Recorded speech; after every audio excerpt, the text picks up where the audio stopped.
అక్కడ ఉన్నటువంటి అరవ శ్రీనివాస్ ప్రధానంగా ఆయన లైంగిక ఆరోపణలను ఎదుర్కొన్నటువంటి పరిస్థితి ఉంది. ఎలా చూడొచ్చు అంటారు? ఒక మహిళ మీడియా ముందరికి వచ్చి ఆరోపణలు చేయడం చూసాం. గతంలో కూడా చాలా వరకు చూసాం. గోరంట్ల మాధవ్ అయితేనేం, అంబటి రాంబాబు అయితేనేం, తాజాగా ఇప్పుడు జరిగినటువంటి జనసేన పార్టీలోని కిరణ్ రాయల్ అయితేనేం, తాజాగా ఇప్పుడు జరిగినటువంటి ఎవరైతే జనసేన పార్టీ ఎమ్మెల్యే, ఇటువంటి ఎమ్మెల్యేలు ప్రవర్తనకి మించి బయటకి పడుతున్నటువంటి సందర్భంలో అధినాయకత్వం సముదాయించేటువంటి పరిస్థితుల్లో వీళ్ళు బుక్ అయిపోతున్నారు అనుకోవాలా? అంటే ఒకటి, ఇటువంటిది రాజకీయాల్లో దిగజారుడుతనం. ఇది 2019 వరకు ఈ విధంగా లేదు. 2019 వరకు రాజకీయాల్లో ఇటువంటి పరిస్థితి లేదు. ఎక్కడో చాలా రేరు. ఈ విధంగా ఇది ఇంత ఘోరమైన సిచ్యువేషన్ అనేది 2019 నుంచి మొదలైంది. 2019 తర్వాత మనం చూసాం గోరంట్ల మాధవ్ గారికి ఎంపీగా ఉండి ఆయన ప్రవర్తన, ఆయనకు వీడియోలు బయటికి రావటం, దేశవ్యాప్తంగా ఉన్న ఎంపీలే సిగ్గుతో దించుకోవాల్సిన పరిస్థితి. అటువంటి పరిస్థితుల్లో కూడా ఆయన మీద ఏమి యాక్షన్ తీసుకోవాలి. ఆ రోజు ఆయన పార్టీ అధ్యక్షుడు జగన్మోహన్ రెడ్డి గారు, అలాగే అంబటి రాంబాబు గారి వీడియోలు, ఏదైతే ఆయన వీడియో కాల్లో మాట్లాడి ఆయన గంట అరగంట ఇవన్నీ కూడా అది అయిన తర్వాత ఆయనకి మంత్రి పదవి వచ్చింది. తర్వాత ఇప్పుడు మీరు అనంతబాబు ఎమ్మెల్సీ ఆయన డ్రైవర్ని చంపి ఆ డ్రైవర్ని తీసుకొచ్చి వాళ్ళ ఇంటి దగ్గర డోర్ డెలివరీ చేస్తే అటువంటి వాడు జైలుకు కూడా వెళ్ళి వచ్చిన తర్వాత ఆయన్ని తీసుకుని మళ్ళా డిన్నర్ చేశారు జగన్మోహన్ రెడ్డి గారు. ఇవన్నీ ఏంటంటే ఒక క్రిమినల్ యాక్టివిటీస్ ఉన్న వాళ్ళకి ఏం చేసినా పర్లేదని ఒక నిర్లక్ష్యపూరిత వాతావరణం కల్పించటం. ఏం పర్లేదు, మన అధినేత మననేం అనడు, ఇటువంటి ఏం పట్టించుకోడు, రాజకీయాలు తప్ప పర్వాలేదు అనే ఒక విధమైన రాజకీయాల్లో ఒక ఘోరమైన వ్యక్తిగతంగా పనికిరాని వ్యవస్థకి నాంది పలికింది ఆ రోజు నుంచి. అసలు రాజకీయంలోనే వాళ్ళని అసలు పదవిలోంచి కూడా తీసేయచ్చు. ఎందుకంటే వాళ్ళ రాజ్యాంగంలోనే ఉంది, మనం ఎలక్ట్ చేసుకునేటప్పుడే ఎవరైతే ఎలక్ట్ అయ్యారో వాళ్ళు ఒక నైతికంగా సరైన పద్ధతిలో లేకపోతే, నైతికంగా పతనం అయిపోతే దాని మీద యాక్షన్ తీసుకునే అవకాశం కూడా ఉంది. ఓకే, కానీ ఏమీ యాక్షన్ తీసుకోరు. ఎందుకంటే వీళ్ళకి రాజకీయాల్లో నెంబర్స్ కౌంటు, ఎంతమంది ఎమ్మెల్యేలు ఎంతమంది ఎంపీలు నెంబర్స్ కౌంట్ చేసుకుంటారు. ఆ జాడ్యం ఇప్పుడు టీడీపీ కూడా పాకింది, జనసేనకు కూడా పాకింది ప్రస్తుతం. ఓకే, ఏంటంటే మీరు చూస్తే ఇప్పుడు టీడీపీకి సంబంధించి ఇటువంటివి వచ్చినాయి మధ్యలో. ఓకే, ఒక ఎమ్మెల్యే గారిని సస్పెండ్ చేశారు. చేసిన తర్వాత ఏమైందంటే అదేదో కోర్టులో రాజీ అయిందని మళ్ళీ తర్వాత తిరిగి ఆయన పార్టీలో తీసుకున్నారు. సరే, అది జరిగింది. ఇప్పుడు మీరు చెప్పిన జనసేన రైల్వే కోడూరు ఎమ్మెల్యే అరవ శ్రీధర్, ఇప్పుడు ఇటువంటి వ్యక్తి యాక్చువల్గా ఒక ఆడబిడ్డ బయటకు వచ్చి ఆ విధంగా చెప్పిందంటే వాళ్ళ మదర్ ఏదో చెప్తుంది, ఏదో ఆమె చేసింది, ఎవరు చేశారు ఎవరు చేయలేదని కాకుండా ఆమె కొన్ని వీడియోలు బయటపెట్టింది. ఆ వీడియోలో నిజమెంత, నిజమా కాదా? ఓకే, మరి ఇవన్నీ జరిగిందా? ఆవిడ చెప్పినట్టు ఆ అబార్షన్ జరిగిందని, బెదిరించారని, తర్వాత కొడుకును కూడా చంపేస్తానని, ఇవన్నీ చాలా తీవ్రమైన ఆరోపణలు. వీటి మీద ఇమ్మీడియట్గా యాక్షన్ తీసుకోవాల్సిన అవసరం ఉంది. ఎందుకంటే గతంలో ఇప్పుడు పవన్ కళ్యాణ్ గారు అనేకసార్లు చెప్పారు, ఎవరన్నా ఆడబిడ్డలను ఏమైనా చేస్తే తోట తీస్తాను, అట్లా చేయటానికి వీల్లేదని, అదని ఇదని. సరే, ఆయన ప్రవర్తన బాగానే ఉన్నా ఆయన కింద ఉన్న నాయకులను కూడా కంట్రోల్లో పెట్టుకోవాల్సిన అవసరం ఉంది. అక్కడ ఇమ్మీడియట్గా ఆయన మీద ఏం జరిగిందనేది ఒక ఎంక్వైరీ వేయాలి. ఎంక్వైరీ చేసి నిజమా కాదా నిర్ధారణ చేసుకుని నిజమైతే యాక్షన్ తీసుకోవాలి. ఇటువంటివన్నీ లేకుండా అసలు ఇంత అసహ్యకరమైన బిహేవియర్ ఉన్న, అసహ్యకరమైన ప్రవర్తన ఉన్న వ్యక్తులు మనకి నేతలుగా, మన నాయకులుగా, మన రిప్రజెంటేటివ్స్గా ఉంచుకుంటాం అంటే సిగ్గుతో తలదించుకోవాల్సిన పరిస్థితి. రైట్, వాళ్ళ నియోజకవర్గానికి కూడా ఏం చెప్పదలుచుకున్నారు? దాదాపు నియోజకవర్గానికి కాదు, రాష్ట్రానికి, రాష్ట్ర ప్రజలకి పొలిటికల్ పార్టీలు ఏం చెప్పబోతున్నాయి, ఈ రాజకీయ పార్టీలు ఏం చెప్దాం అనుకుంటున్నారు? ఎవరిని తీసుకొస్తున్నారు? అచ్చోసిన ఆంబోతులు లాంటి ఆయన తీసుకొచ్చి దేశం మీద వదులుతారా? ఏంటి అసలు ఇది, దీని మీద యాక్షన్ తీసుకోవాల్సిన అవసరం ఉందా లేదా, ఏం యాక్షన్ తీసుకుంటారు? ఇప్పుడు దాని గురించి ఆ మధ్యన ఒక సర్క్యులర్ కూడా రిలీజ్ చేశారు జనసేన. ఇది ప్రెస్ నోట్ కూడా దాంట్లో రిలీజ్ చేశారు. ఏమనంటే మీరు జాగ్రత్తగా ఉండండి, వ్యక్తిగత ప్రవర్తనలోను ఇది నైతికంగా దీంట్లోనూ, అట్లాగే వ్యభిచార వివాహేతర సంబంధాల విషయాల్లో జాగ్రత్తగా ఉండండి అని ఒక ప్రెస్ నోట్ రిలీజ్ చేశారు. అది నేననేది అసలు ఏంటి ఇంత దిగజారుడికి కారణం ఏంటి అంటే, మెయిన్ దీని మీద ఏం కనపడుతుందంటే, ఒకప్పుడు రాజకీయం అంటే రాజకీయ నాయకులు ప్రజల్లో ఉండటం, కంటిన్యూస్గా మనం ఉండాలి, రాజకీయాల్లో ఉండాలి అనే ఒక ధోరణిలో చాలా జాగ్రత్తగా వాళ్ళ యొక్క వ్యక్తిత్వాన్ని బిల్డ్ చేసుకునేవాళ్ళు ప్రజల్లో. ఆ జాగ్రత్త పడేవాళ్ళు. ఈ మనిషి ఇటు ఉంటాడు, ఇంత జాగ్రత్తగా ఉంటాడు, వ్యక్తి ఇటు ఉంటాడు అని వ్యక్తిత్వంగా. ఇవాళ ఏమంటే డబ్బు సంచులు వేసుకొస్తున్నారు. వాళ్ళకేంటంటే విలాసాలే. వాళ్ళ రాజకీయం అనేది వాళ్ళకి అది కూడా ఒక వ్యాపారం. ఓకే, రాజకీయం అనేది సేవాభావం అని కాదు, రాజకీయం అనేది వ్యాపారం అనేది వీళ్ళు కూడా ఇది వ్యాపారం అనుకుంటున్నారు. డబ్బు పెట్టాం, మళ్ళీ డబ్బుతో సంపాదించుకుంటాం, మన ఇష్టం వచ్చినట్టు మనం. ఇప్పుడు నువ్వు ఒక రాజకీయాల్లో లేవు, రాజకీయాల్లో లేనప్పుడు నీ వ్యక్తిగతంగా నీ ఇష్టం వచ్చిన ప్రవర్తన నువ్వు చేసుకోవచ్చు. రాజకీయాల్లో ఉండి ప్రజలకు జవాబుదారీగా ఉన్నప్పుడు నీ ఇష్టం వచ్చినట్టు ప్రవర్తించడానికి వీల్లేదు. నువ్వు ప్రజలకు జవాబుదారీ రాజకీయంలో ఉన్నప్పుడు.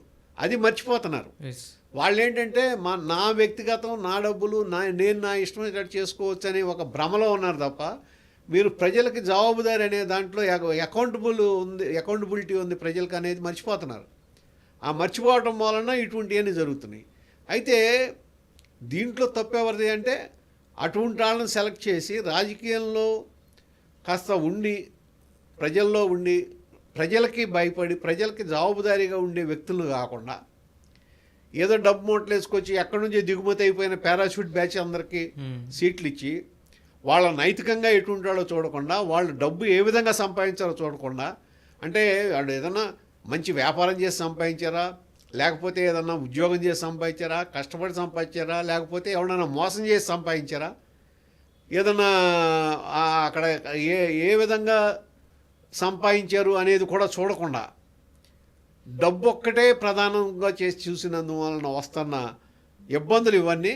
దీనికి ఇవాళ రాజకీయ నాయకుల్ని ప్రజలు అసహించుకునే పరిస్థితికి తీసుకొస్తున్నారు వీళ్ళు ఇటువంటి విధానాల ద్వారా. రైట్, కరెక్ట్గా ఇప్పుడైతే ఎవరైతే లైంగిక ఆరోపణలతో దొరికినటువంటి అరవ శ్రీధర్ జనసేన ఎమ్మెల్యే, కేవలం 2024 ఎన్నికలకు ముందు ఒక నెల ముందు మాత్రమే ఈయనకి టికెట్ అక్కడ ప్రకటించడం జరిగింది. ఆ వెంటనే మీకు ఇప్పుడు బుచ్చి సోదర్ గారు ఉన్నాడు, సపోజ్ ఎగ్జాంపుల్ తీసుకోండి, గోరంట బుచ్చి సోదర్ గారు, లేకపోతే అయ్యన్న పాత్రుడు గారు, లేకపోతే ఒక అశోక్ గజపతిరాజు గారు, లేదు చంద్రబాబు నాయుడు గారు. వాళ్ళు ఏంటి, లాంగ్ టర్మ్ పాలిటిక్స్లో ఉండాలి. మనం ప్రజలకు ఎక్కువ కాలం మనం పాలిటిక్స్లో ఉండాలి, ప్రజలకు సేవ చేయాలి. అంటే ఏంటి, మనం నైతికంగా కరెక్ట్గా ఉండాలి, మనం ప్రజల్లో మన ఇమేజ్ ఉండాలి, డిసిప్లిన్, క్రమశిక్షణ ఉండాలి. మనం ఆ విధంగా ప్రజల ముందు ఫోకస్ అవ్వాలని ఆ జాగ్రత్తలు పడతారు. నాకు తెలిసి చంద్రబాబు నాయుడు గారు ఒక మహిళతో మాడాలంటే డోర్స్ తీసి మాడతారు, డోర్ క్లోజ్ చేయరు అక్కడ. అట్లా చాలామంది ఎమ్మెల్యేలు కూడా జాగ్రత్త పడేవాళ్ళు ఉన్నారు. ఈ మధ్యన ఈ ఫోన్లు వచ్చి వాట్సాప్ కాల్స్, ఈ కాల్స్, తర్వాత వీళ్ళు అసలు ఏం చేస్తున్నారో వాళ్ళ ప్రవర్తన ఏంటో ఎవరికి అర్థం కాని పరిస్థితి ఉంది. అంటే ఈ టెక్నాలజీ ఇది ఉపయోగం పడుతుంది దీనికోసమా? ఇటువంటి వాళ్ళ మన ప్రజానాయకులని అనుకోవాల్సిన పరిస్థితి ఉందా? ఇదే పరిస్థితి ఇంకోసారి ఉంటే కదా వేరే దేశాల అధ్యక్షులు కూడా దిగిపోయినటువంటి చాలా సందర్భాలు ఉన్నాయి కదా. వీళ్ళకేంటి ఇదంతా, వీళ్ళకెందుకు ఈ విధమైన ఫెసిలిటీస్ వస్తున్నాయి? దీన్ని అడ్డం పెట్టుకుంటారు, కోర్టుకు వెళ్తారు, కోర్టులో ప్రొలాంగ్ చేస్తారు, సంవత్సరాల తరబడి లాగుతారు. వీళ్ళు ఇలా పదవీ కాలం అయిపోతుంది. ఇటువంటి వాళ్ళకి నెక్స్ట్ టైం ఎటాగో సీట్ ఇవ్వరు, వాళ్ళు వాళ్ళ రక్షణ ఆ విధంగా పొందుతున్నారు. ఇటువంటి వాటి నుంచి ఎప్పుడో సుప్రీంకోర్టు ఇదివరకే ఇచ్చిన డైరెక్షను, ఈ రాజకీయపరమైన కేసులు ఏవైనా సరే, క్రిమినల్ కేసులు సంవత్సరం లోపు తేల్చమని.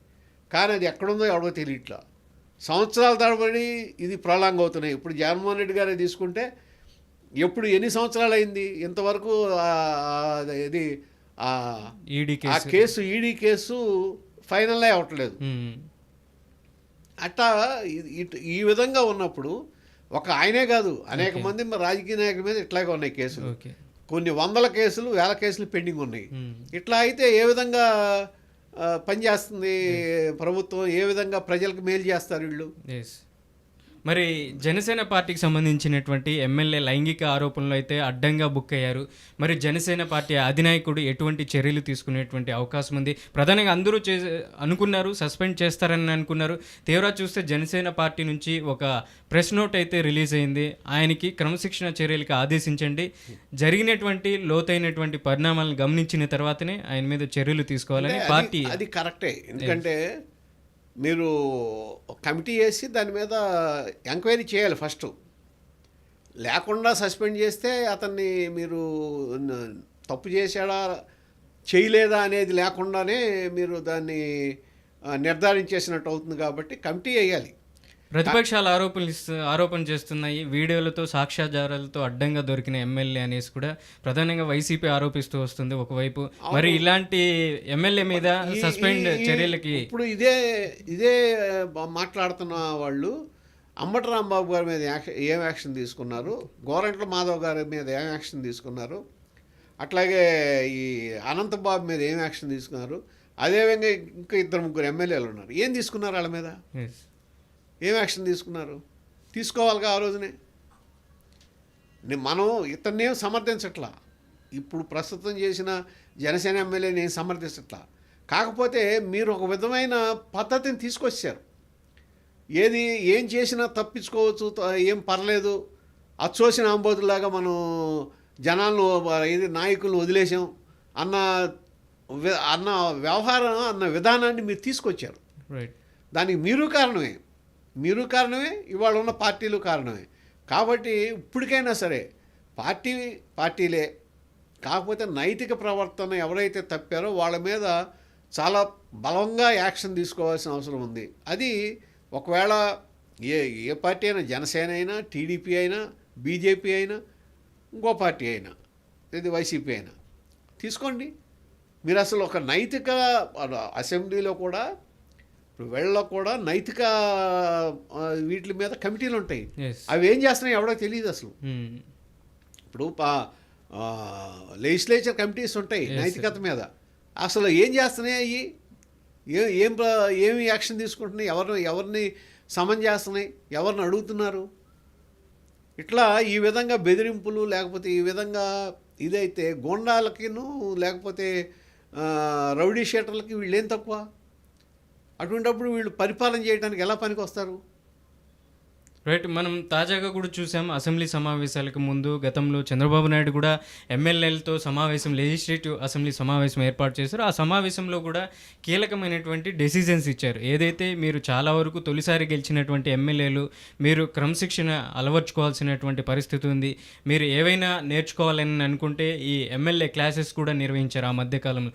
అటువంటి పరిస్థితుల్లో కూడా చెప్తున్నప్పటికీ ఇటు జనసేన అటు తెలుగుదేశం పార్టీకి చెప్తున్నప్పటికీ మరి ఎమ్మెల్యేలు దొరుకుతూ వస్తున్నటువంటి పరిస్థితుల్లో ఈ అధినాయకత్వం ఏ విధమైనటువంటి స్పందించే అవకాశం ఉంది? కూటమిలో కూడా జనసేన ఒక భాగస్వామి పార్టీగా ఉంది.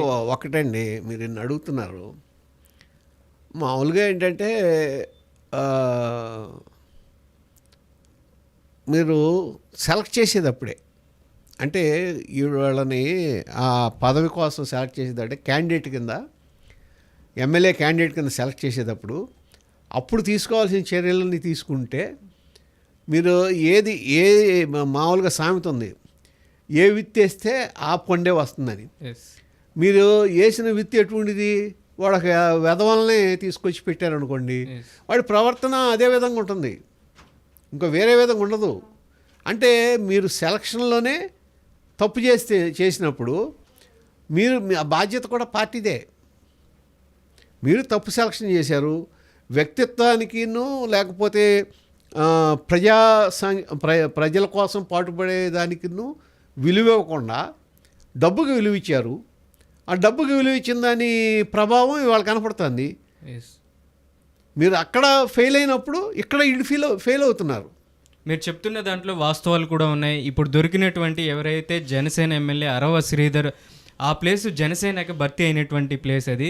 గతంలో ఆ ప్లేస్ నుంచి టీడీపీ నుంచి మనకు చాలా సీనియర్ నాయకుడు సుగవాసి ప్రసాద్ బాబు, ఆయనకి కంచుకోట లాంటి టీడీపీలో గత 3 దశాబ్దాలుగా ఆయన టీడీపీని అంటుపెట్టుకున్నటువంటి నేతని కాదని జనసేనకి ఇచ్చారు అక్కడ టికెట్ ఇవ్వడం. అంత జూనియర్ క్యాండిడేట్, కొత్తగా అనుభవం లేని జూనియర్ కాదు అసలు, నథింగ్, ఏం కాదు, Yes. జూనియర్ కాదు అసలు, ఏం కాదు, రాజకీయాలకు సంబంధం లేని వ్యక్తి. Yes. అటువంటి నేతలకి టికెట్లు ఇవ్వడం. మరి సుగవాసి ప్రసాద్ బాబుని ఇప్పుడు టీడీపీ ఇన్ఛార్జిగా రైల్వే కోడూరుకి నియమించారు. అలాగే రాజంపేట కూడా ఆయనే పార్లమెంట్కి ఆయనే బాధ్యతలు వహిస్తున్నారు. మరి అలాంటి సీనియర్ నాయకత్వం కావాలా, లేకపోతే ఇలా దొరికేటువంటి ఎమ్మెల్యేలు అవసరం? సుఖవాసి ప్రసాద్ని చూసి బుద్ధి తెచ్చుకోవాలి. ఎందుకంటే అంత సీనియర్ లీడరు, అంత ఇది అక్కడ సర్వీస్ చేసిన వ్యక్తి, సీట్ ఇవ్వకపోతే ఏం రెబెల్ అవ్వలా, Yes. ఇతన్నే ఓడించడానికి ట్రై చేయలే. అతను ఏది సరే సర్దుకున్నాడు, చేశారు. అట్లా చాలామంది నష్టపోయారు. చాలామందికి ఈ విధంగా దాదాపు ఇప్పుడు ఇవాళ నిన్న లోకేష్ గారు కూడా 25 మంది విషయంలో అసలు ఏమీ పనికిరాడనే అసంతృప్తిలో ఉన్నారు. చంద్రబాబు నాయుడు గారు ఒక 60 మందికి వార్నింగ్ ఇచ్చారంటున్నారు. Yes. మరి వీళ్ళందరూ కూడా కొత్తళ్ళే. Yes. అంటే ఏంటి, అసలు రాజకీయాల్లోకే కొత్తగా అడుగుడినాళ్ళు. అంతకుముందు ఏమన్నా ప్రజల్లో రాజకీయ నాయకులు రావాలంటే ఒకప్పుడైతే కింద స్థాయి నుంచి పనిచేసి ఆ తర్వాత వాళ్ళ ప్రజల్లో ఏదో ఒక దీంట్లో పనిచేసిన తర్వాత రాజకీయాల్లోకి ఎంటర్ అయ్యేవాళ్ళు, సీట్లు వచ్చాయి. ఇవాళ ఏం లేదు, నేను చెప్తున్నా కదా, సూట్ కేసు పట్టుకొస్తే వస్తున్నాయి. వాళ్ళేంటి నెక్స్ట్ 3 సూట్ కేసులు కావాలి వాళ్ళకి. ఒక సూట్ కేసు పట్టుకుని రాజకీయాల్లోకి వచ్చారనుకోండి, 3 సూట్ కేసులు. ఎందుకంటే ఈ సూట్ కేసు ఒకటి, నెక్స్ట్ ఎలక్షన్కి ఒక సూట్ కేసు, మధ్యలో ఇంట్లో ఒక సూట్ కేసు, మరి 3 కావాలి. Yes. అట్లాగే నైతికత, ఎప్పుడైతే మీరు డబ్బే ప్రధానం అనుకున్నారు, నైతికత ఏముంటుంది వాళ్ళకి? Yes. లేకపోబట్టి రాజకీయాలు దిగజారిపోతున్నాయి.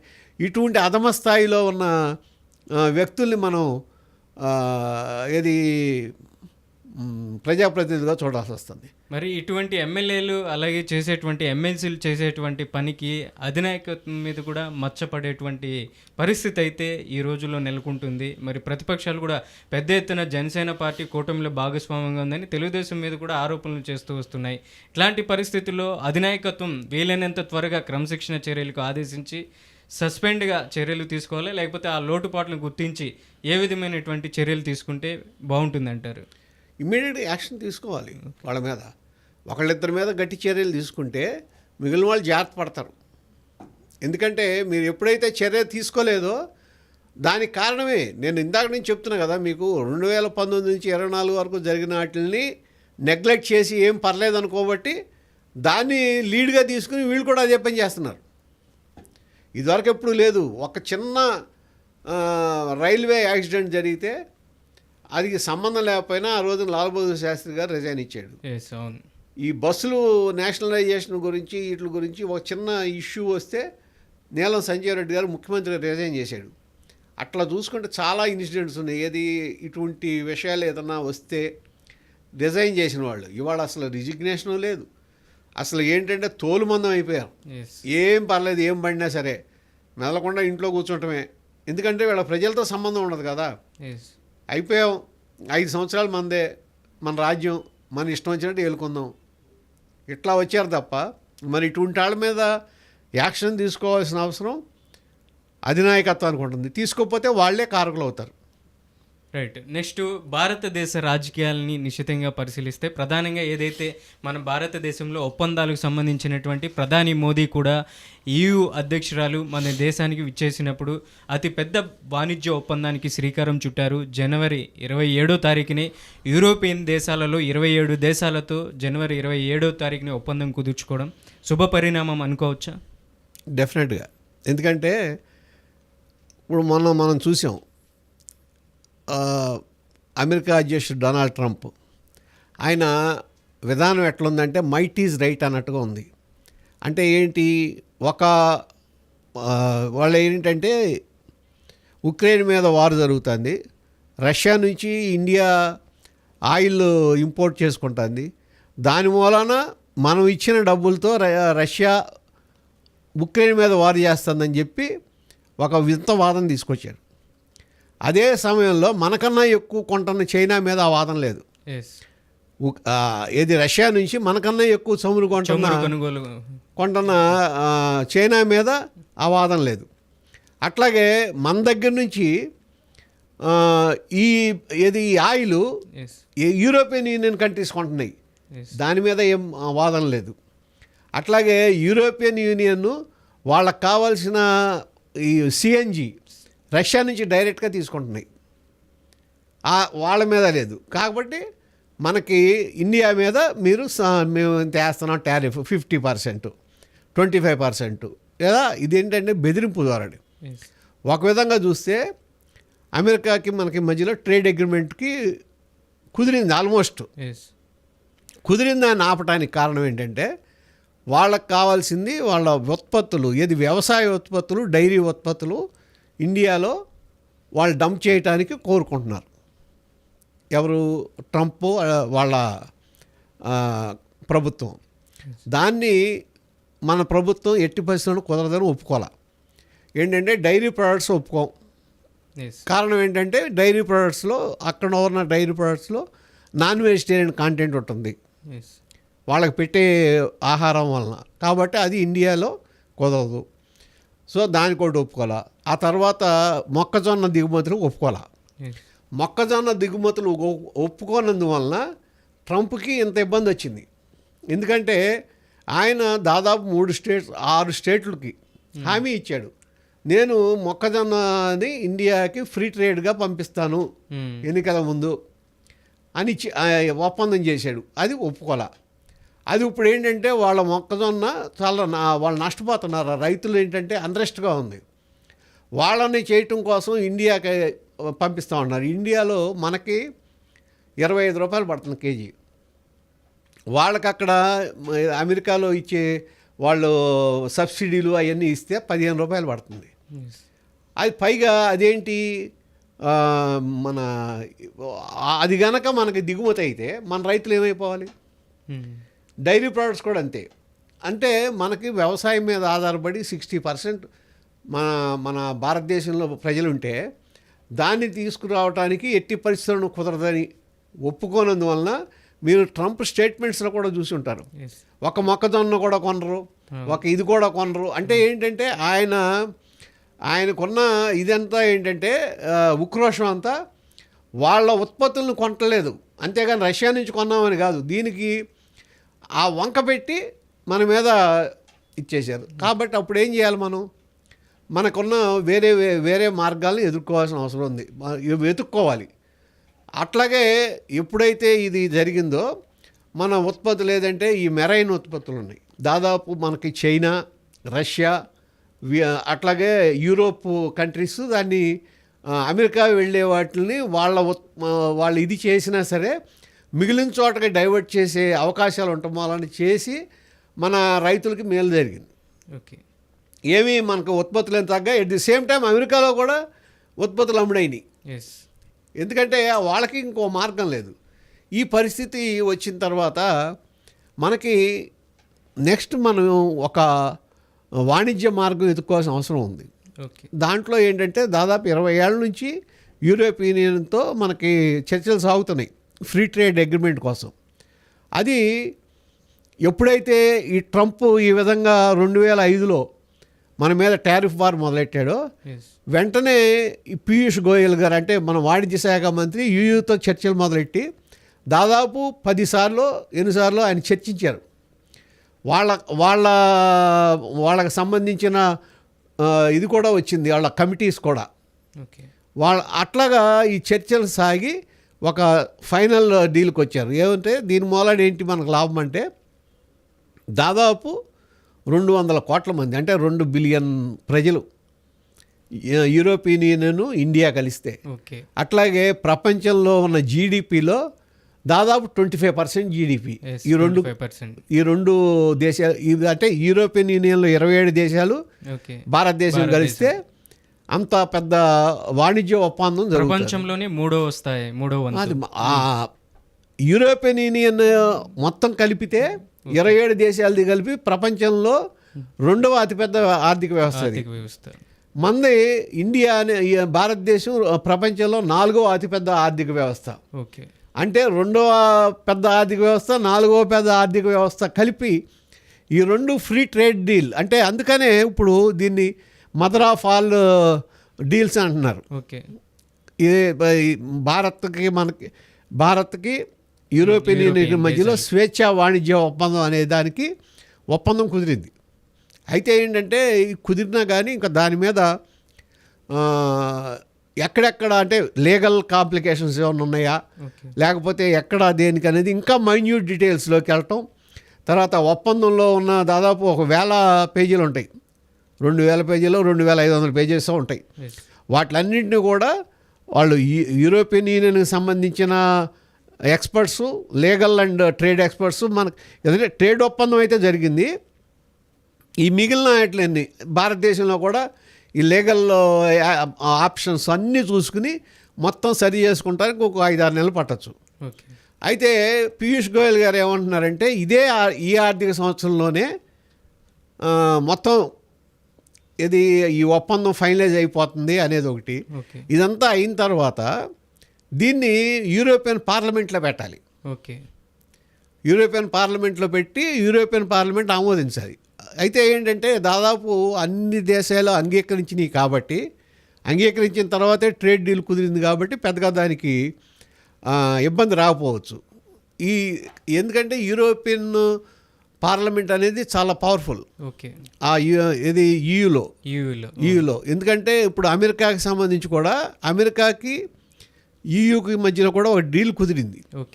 కుదిరిన ఈలోపు గ్రీన్లాండ్ విషయం వచ్చి, గ్రీన్లాండ్ విషయంలో నేను మీ అందరి మీద టారిఫ్లు వేస్తాను, నాకు వ్యతిరేకంగా మాట్లాడితే అది ఇది అని చెప్పి ట్రంప్ బెదిరించి యూరోపియన్ దేశాలను బెదిరించిన తర్వాత వీళ్ళు ఆ పార్లమెంట్లోకి వచ్చిన తర్వాత యూరోపియన్ పార్లమెంట్ దాన్ని ఆపేసింది.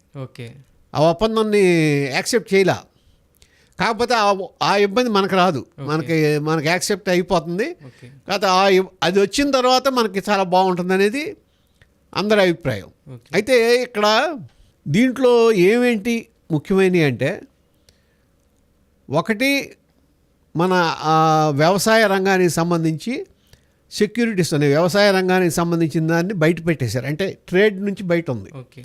ఏది మనకి ఈ మీట్ కానీ, అట్లాగే ఇది మన చికెను, తర్వాత డైరీ ప్రోడక్ట్సు, రైసు, పంచదార, ఇవన్నీ కూడా ట్రేడ్కి సంబంధం లేదు.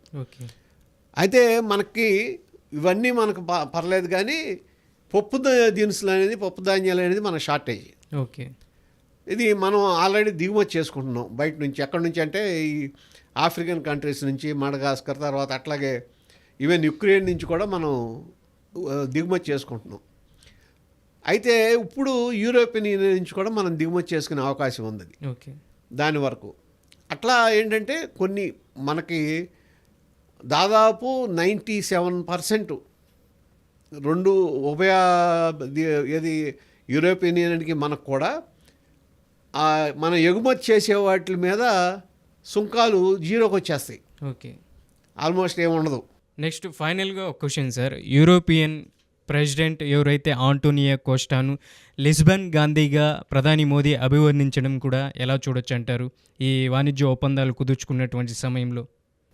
అంటే ఒకటి ఆయన చెప్పాడు కదా, నా మూలం భారతీయ మూలం అని. ఆయన even overseas citizen of India ఇది కూడా తీసి చూపించాడు ఆయన.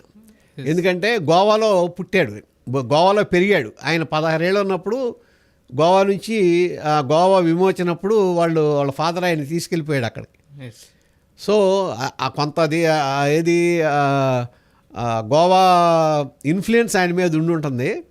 ఇండియాకి ఫ్రెండ్లీగా ఉండటం అనేది సరే, అది అట్లా అట్టు పెడితే, అంటే దీంట్లో ఒప్పందంలో ఇంకా ఏమేమి ఉన్నాయి అనేది మనం చూసుకోవాలంటే, ఈ అగ్రికల్చర్ ప్రొటెక్టెడ్ అయింది కదా, అట్లాగే ఆటోమొబైల్ విషయంలో కూడా ప్రొటెక్షన్ ఉంది.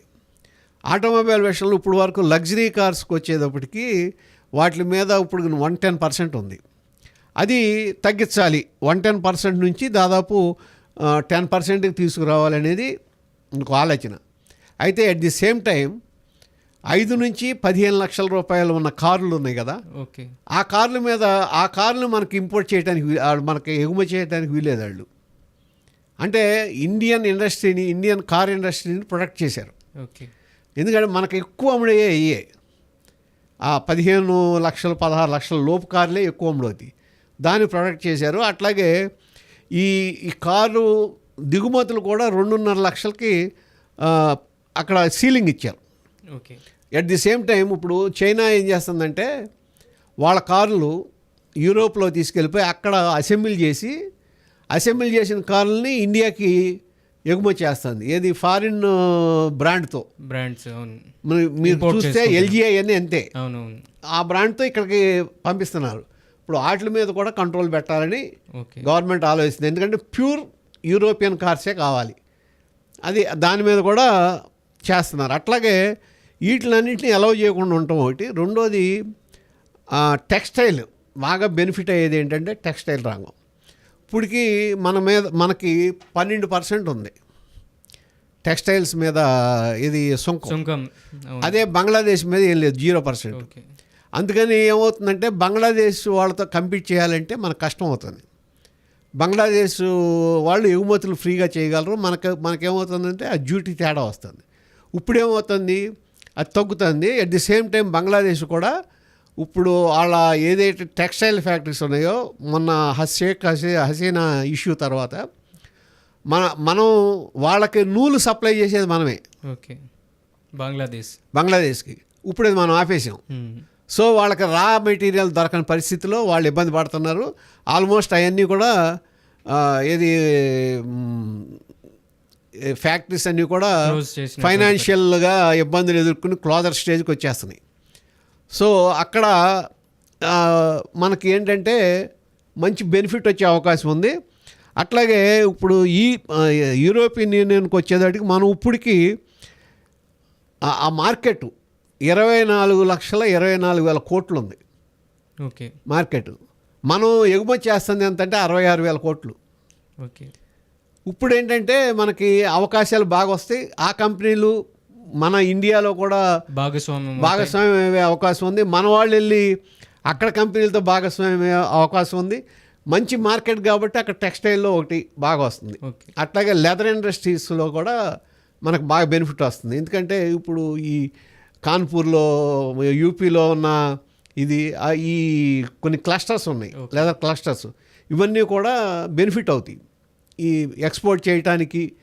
కాకపోతే ఏంటంటే ఒక్కటే యూరోపియన్ యూనియన్ ఎగుమతుల విషయంలో మనకేంటంటే క్లియర్గా కావాల్సింది క్వాలిటీ.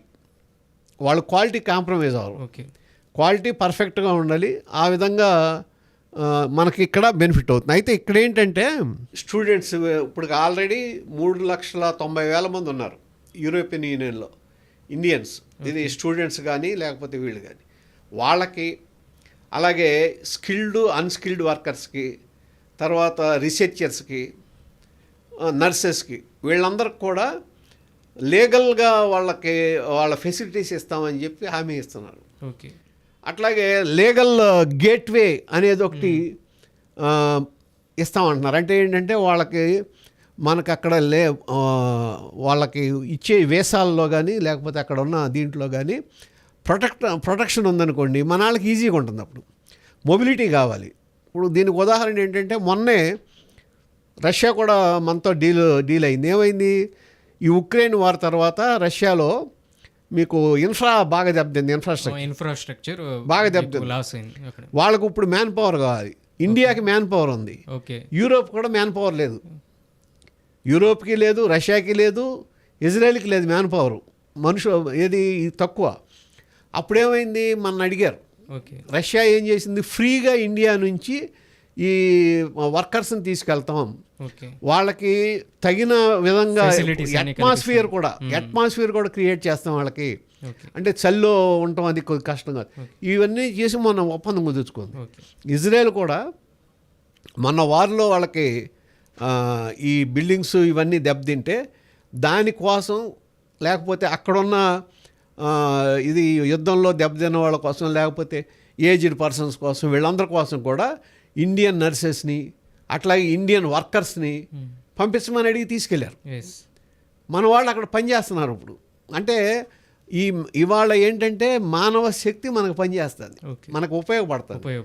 ఈ మొబిలిటీ ఒప్పందం కూడా గట్టిగా అవుతుంది. దాని మూలన ఏమవుతుందంటే మీకు ఎప్పుడైతే ఈ ఫ్రీగా మనం వెళ్ళే అవకాశం ఉందో ఆ ట్రేడ్ డీల్ కుదిరిన తర్వాత రీసెర్చ్ మూలన కూడా మనకి ప్రపంచ స్థాయి రీసెర్చ్ ఫెసిలిటీస్ అందుబాటులోకి వస్తాయి మన వాళ్ళకి.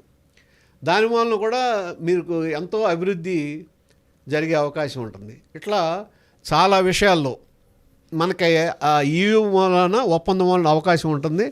అట్లాగే ఇప్పుడు దీనికి నిన్న ఈ ఉక్రోషంతోనే స్టీవ్ బెసెంట్ అన్నాడు ఏమంటే యూరోపియన్ యూనియన్ని మీ మీద యుద్ధానికి మీరే ఫండింగ్ చేసుకుంటున్నారని. అంటే ఏంటి అది ఇది ఒప్పందం మూలన ఏం జరగబోతుందో అతను ముందుగానే ఊహించాడు. ఏం జరుగుతుందో ఊహించాడు కాబట్టి ముందే ఆ విధంగా మాట్లాడుతున్నాడు. అయితే ఇక్కడ ఏంటంటే మనకి యుఎస్కి వచ్చేటప్పటికి మనకి main trade partner USA. $128.9 billion వాళ్ళకి మనకి ఇది వాణిజ్యం జరిగేది. చైనాకు వచ్చేటప్పటికి $118 బిలియన్, తర్వాత యుఏఈనే ఏదో ఉంది. ఇక్కడ యూరోపియన్ యూనియన్కి వచ్చేటప్పటికి ఇప్పటికి 24-25లో $130 బిలియన్ ఉన్నాయి. అయితే $130 బిలియన్ 75 బిలియన్ మనం ఎక్స్పోర్ట్ చేసాం. అంటే ఆల్మోస్ట్ ఈక్వల్గా ఉంది. యుఎస్కి వచ్చేటప్పటికి దాంట్లో యుఎస్కి మనకి జరిగిన ఒప్పందం కాదు, వాణిజ్యంలో మనకి ఫేవర్గా ఉంది. అంటే మనకి వాళ్ళకి మైనస్లో ఉన్నాం, మనం ప్లస్లో ఉన్నాం.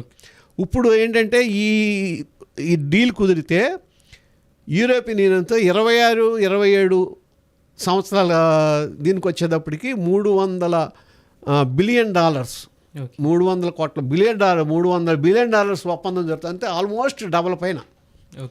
అంటే యుఎస్కి మనం పంపించేదాన్ని యుఎస్ ఒకవేళ టారిఫ్స్ వేసినా దాన్ని ఆల్మోస్ట్ మనం ఈ విధంగా దాన్ని మనం రిప్లేస్ చేసుకుంటున్నాం, కంపెన్సేట్ చేసుకునే అవకాశం ఉంది.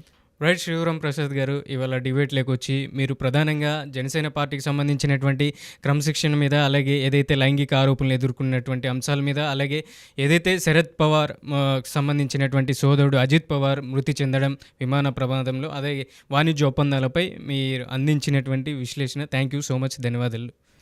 రైట్, చూశారు కదండి. ప్రధానంగా ఏదైతే మనం నెలకొన్నటువంటి రాజకీయ పరిణామాలు, ఆంధ్రప్రదేశ్లో ఏదైతే లైంగిక ఆరోపణలు ఎదుర్కొన్నటువంటి ఆరవ శ్రీధర్, అలాగే మరొకవైపు ఏదైతే అజిత్ పవార్ విమాన ప్రమాదంలో మృతి చెందడం, మరోవైపు భారతదేశ వాణిజ్య ఒప్పందాలకు సంబంధించినటువంటి EUకి సంబంధించినటువంటి యూరోపియన్ దేశాలలో దాదాపుగా ఒప్పందం చేసుకోవడం కూడా శుభపరిణామం. ఇటువంటి అంశాల మీద కూడా మనకు ప్రముఖ రాజకీయ విశ్లేషకులు శివరాం ప్రసాద్ గారు వారి విశ్లేషణలో అందించినటువంటి పరిస్థితి అయితే స్పష్టంగా ఉంది.